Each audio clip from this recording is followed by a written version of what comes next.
Yo, this is for you. I am my number one fan. For you, this is for you. I am my number one fan. For you, yo, this is for you. I am my number one fan. For you, I am my number one fan. I'm trying to get you from here to there. I'm trying to show niggas it ain't fair. How I just came up, but you not there. Stuck in the same situation you been in. They got the plug, you got the sound. You not just a groupie that's hanging around. They got the stage, but you bring the lights. It's enough room at the top, we ain't gotta fight. I am my number one fan. I am that legend you stand for. When the crowds disperse, we'll see what you stand for. Welcome to the Neighbors Podcast. Yes. Once again, We're here. this is Maurice, And this is Arnold. and we love you. Always. This particular episode is going to be a little more serious. Yeah. It's a continuation of relationships.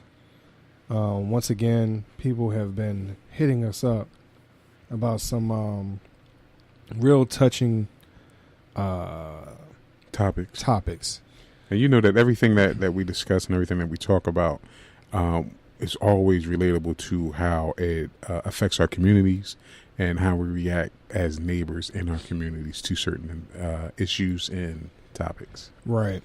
So there's two things I want to bring up real quick. One, relationships. When it comes down to it, there are four basic types of relationships. There's family relationships, there are friendships, casual relationships, and then there are romantic relationships. The second thing I want to bring up is love. Love itself is a noun and it is a verb at the same time. Correct.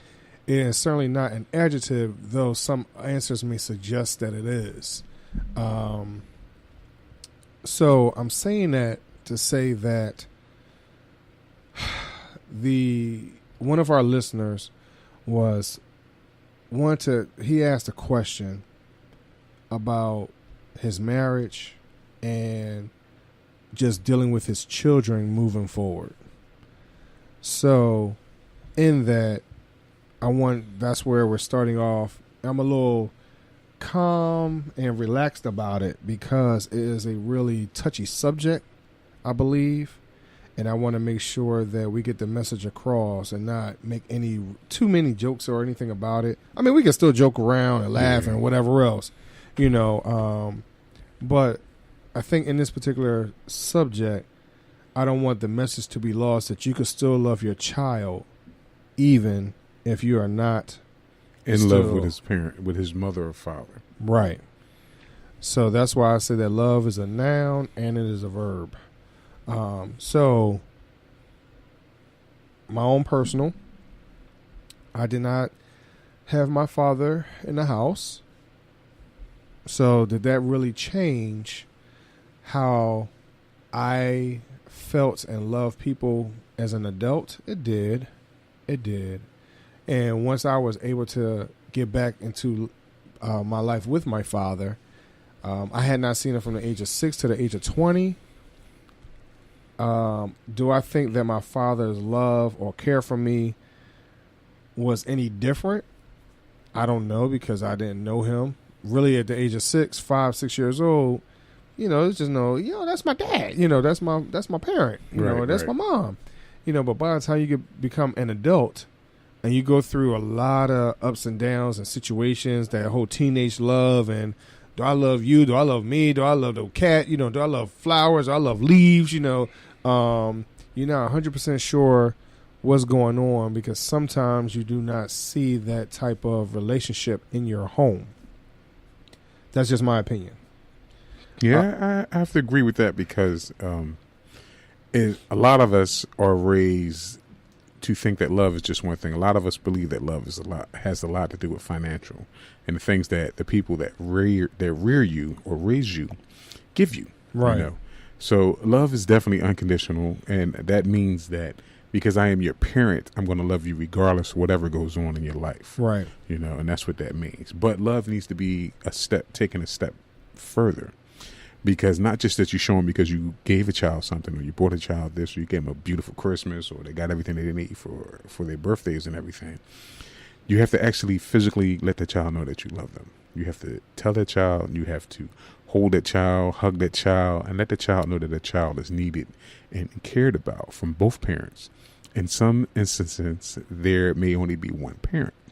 And then also in some situations, there may be the grandparents, they may be the aunt, the uncle, whoever.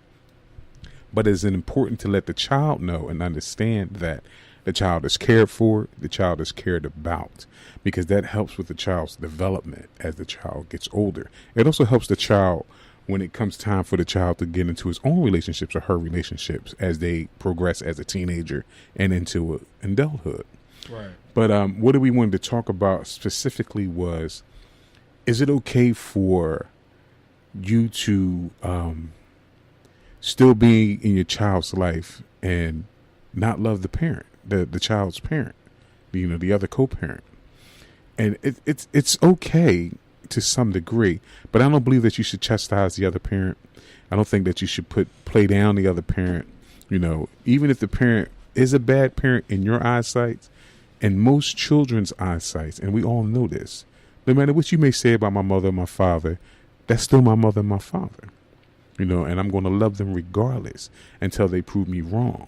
So to encourage that love and that strength and that bond with that child, don't disrespect your wife or your husband or whoever, your significant other or whoever the parent is, because a lot of us come from single homes where our fathers may have only been there periodically, or our fathers may be there but not be there. You understand? Mm-hmm. So real quick, I just want to tell you what it is that a positive parent relationship, why it is important. Because what it does, it helps children to grow and be secure and healthy and attached to their parents. They make them stand a better chance of developing a happy and content relationship with others in their life, which I already stated. It also helps to promote the child's mental and emotional development. It helps the child to exhibit optimistic and confidential social behaviors. And it also helps the parent to be a better parent and to help the child with his day-to-day life also along with the child. So when we talked about relationships before, as far as should you stay in a relationship with a person just to continue to help raise the children, to some degree, I do agree with that, because I do believe that both parents should be there to help raise the child, whether it be a boy or a girl, because at certain points in their life, a girl needs her father, and certain points a girl needs her mother, and vice versa with the boy.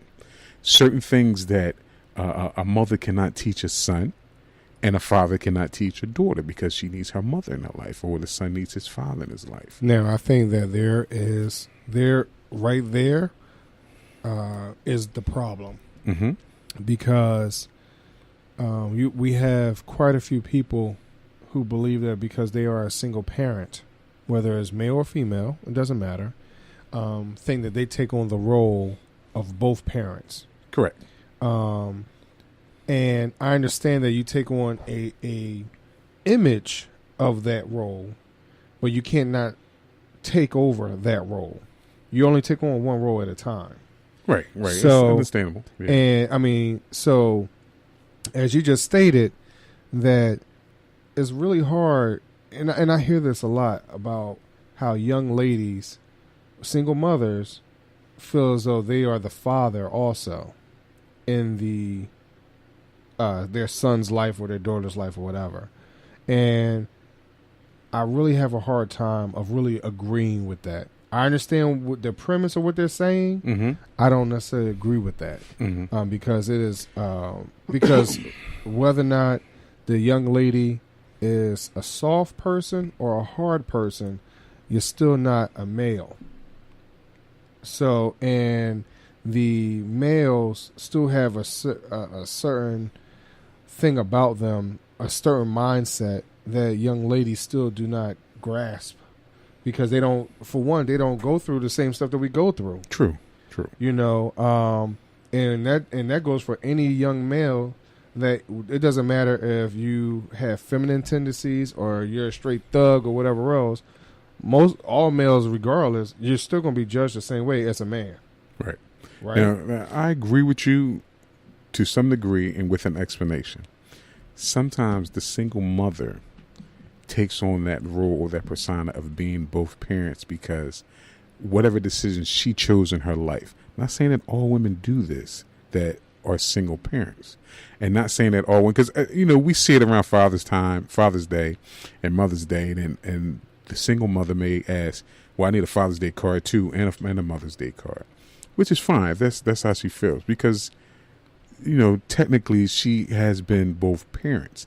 But I do agree with you as far as because she's not male and have not experienced the things that men have experienced, that certain things that she couldn't explain, she can explain them, but she can't really express them the way it needs to be expressed from a male. Right. It's point of view. So, I mean, because now, like you just said something about the female, the young lady wanting the Father's Day card. right. So as soon as someone like my brother, who's a single father, says, "Oh yeah, I need a Mother's Day card," he catches crap. Well, that's understandable, but that goes on. That's another topic for us to discuss as far as what do we learn, what are we taught, because we do not understand, we do not know, not that we don't understand, we do not know what this young lady is going through or this young man is going through, because they are single dads out there that do not get the props. Right. Or the acknowledgement that they deserve. Right. And it's true that we do acknowledge more of how strong the single mother is, how strong this is. But you must always remember this. We pick and choose. We can't pick and choose who we love. Right. But after we decide who we love, we pick and choose to either stay with that person or leave that person. Right. So that develops our mentality as far as what we want in a relationship and the type of person that we're looking for in our relationship, because love is no longer the factor now. Mm-hmm. So now it becomes an issue of survival. So some of these women, because they're, and I'm not putting any woman down, and I'm not trying to discredit any women, because I amend women always, but some women do overstep certain boundaries as far as I'm a very independent woman. I don't need no man to do this. I don't need no man to do that. Fine, which is great. That is beautiful. I'm all for that. Mm-hmm. But we're talking about the natural order of things. Some things have to be taught by the male, and some things have to be taught by the female. Right. That's why I think that regardless if you or the father or you and the mother do not truly get along, you guys should try to get along out of respect for your children, so your children can develop. Remember that your children are your legacy. Your children, they come from you. Your children, you didn't come from your children. So everything that you do and help them to grow helps them to be stronger. And see, and so in that, I think that sometimes the you could put on blinders as to what I want, not being in this relationship. What I want in reference to what I want out of this relationship with the mother and / father, and then sometimes people hold the kids as hostage, correct, ransom, whatever, and then therein lies the hostility towards the kid.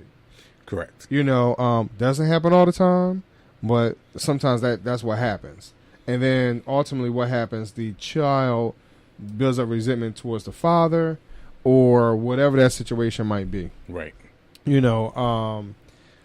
So I think that with this topic right here, again, this whole relationship topic with not just the spouse or significant other, mm-hmm. and then the relationship with the child is so touchy, and it's so many different variables in every relationship. Right. I don't think that there is truly one answer besides pray. Yeah, I think that's really it. To be honest, because it's hard to say, if you grew, if you were born and raised in Philly and the other one was raised in Florida, it's hard for me to tell you what what was the best way for you to grow your relationship, especially when you're growing up in two different regions, cultures, and things like that. Right, correct. Mentality is different. Now, the basis of relationships is still the same across